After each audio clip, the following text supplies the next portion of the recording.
Welcome back to Guitar Theory Modules. This is Module 13, and we're on pages 42 through 44. In the last module, you'll learn how to construct major triads. In this module, you're going to learn how to play major triad arpeggios on the guitar.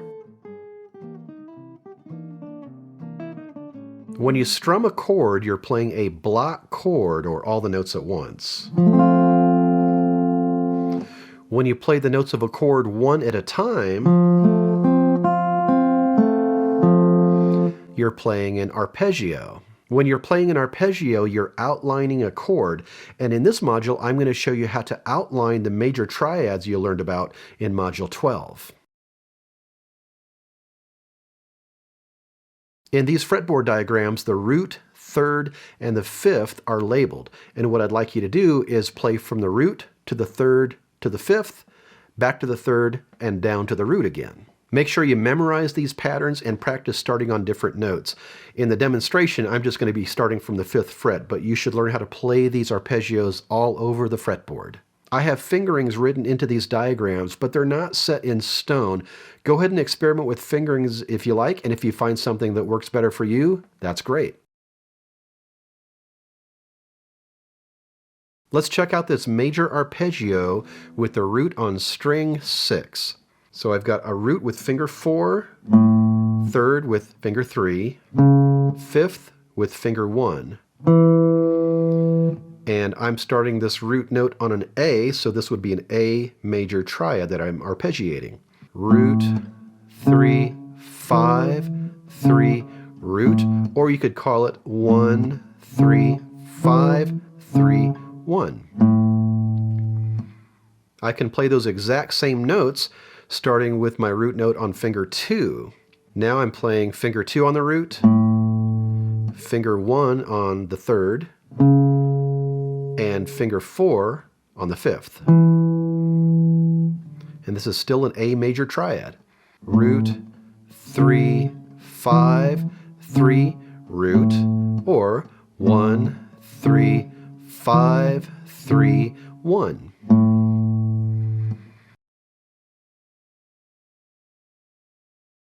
Now we have a major arpeggio with the root on the 5th string, and I'm starting my root note with finger 4. So we have finger 4 on the root, finger 3 on the third, finger 1 on the 5th. And this is a D major triad that I'm arpeggiating. Root, 3, 5, 3, root, or you can call it 1, 3, 5, 3, 1. I can play those exact same notes, starting my second finger on the root in the same spot. Now first finger on the third, and fourth finger on the fifth of the chord. Root, 3, 5, 3, root, or 1, 3, 5, 3, 1.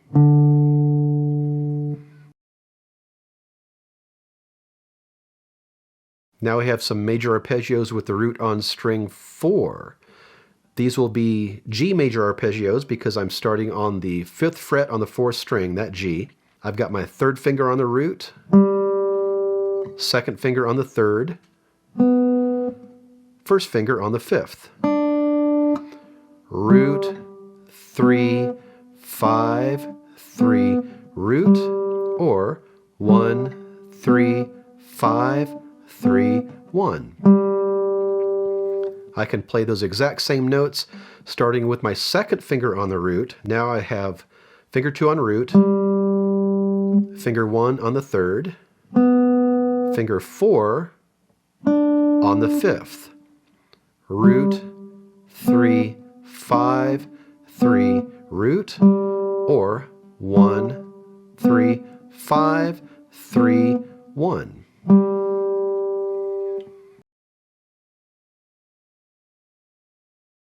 Now we have a major arpeggio with the root on string 3, and since I'm starting on the 5th fret, this will be a C major triad that I'm arpeggiating, but you should play these all over the neck. I've got my second finger on the root, third finger on the third, first finger on the fifth of the chord.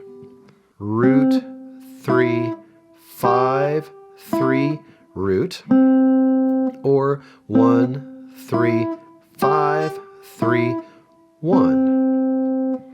This might be an arpeggio where you experiment with fingerings. I have us playing 2, 3, 1. You might try finger 3, 4, 1. That also works. You can play those exact same notes with your first finger on the root. Now I've got finger 1 on the root, finger 1 on the third as well, and finger 4 on the fifth. Root, 3, 5, 3, root, or 1, 3, 5, 3, 1. And you could experiment with fingerings here as well. You could maybe go 2, 1, 4, 1, 2, or you could try something else. Now we have a major arpeggio with the root on string 2. This will be an E major arpeggio because I'm starting with my root on the E, 5th fret, string 2. Finger 2 on the root, finger 1 on the third, finger 4 on the fifth.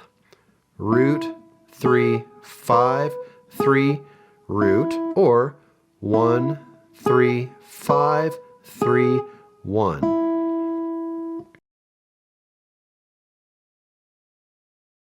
Once you're comfortable with these 3-note arpeggios, you could connect some of them and extend your arpeggios beyond the octave. Here's an extended arpeggio with the root on the 6th string. This will be an A major chord because I've got my root on the A, 6th string, 5th fret.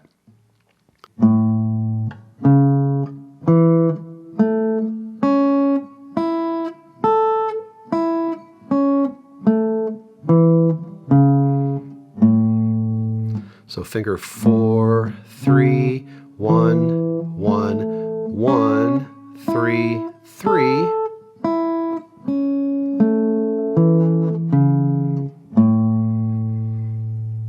And you could try some different fingerings and see what works best for you too. You can play those exact same notes with your second finger on the root note. So now our fingering is 2, 1, 3, 3, 2, 1, 1.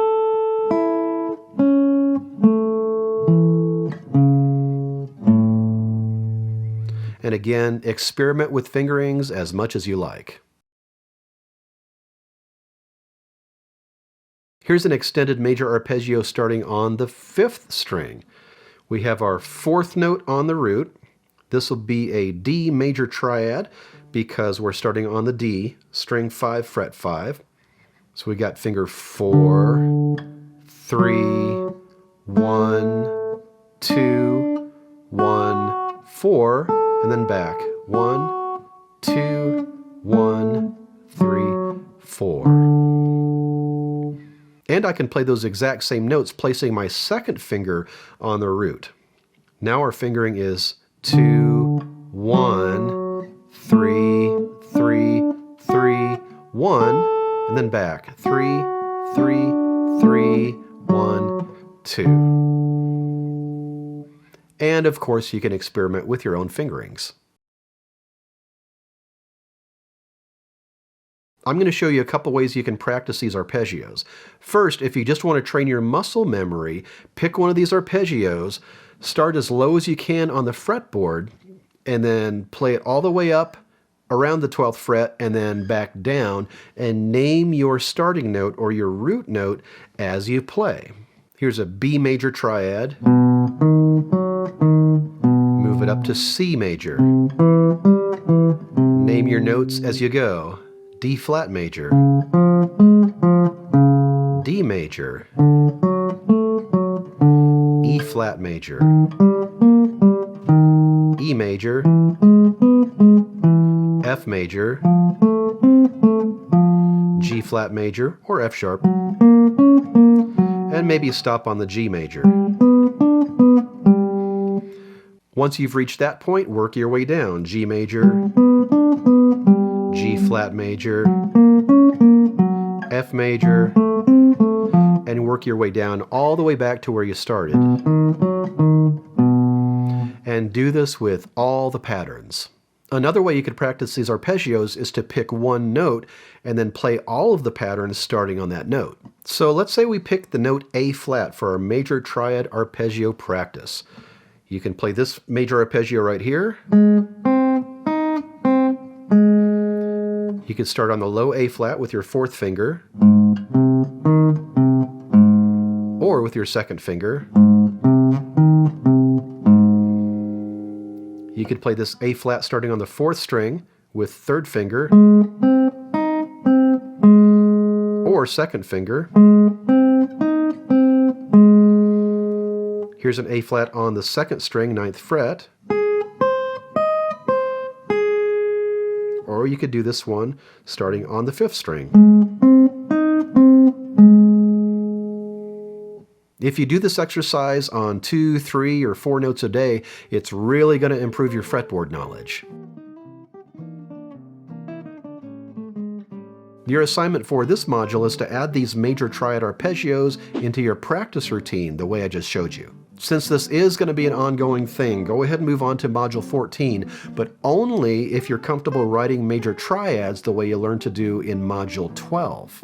If you still need some practice writing major triads, go ahead and review Module 12, otherwise you're going to have some problems with Module 14. Don't forget to check out my book, Guitar Theory Modules. You can watch all these videos for free, but if you have guitar theory modules, you're going to have all this information in one place. It's going to be a lot easier to follow along. So I'll leave a link in the description. That's all for now. Thanks for watching. And when you're ready, I will see you in Module 14, where you're going to learn about triad inversions.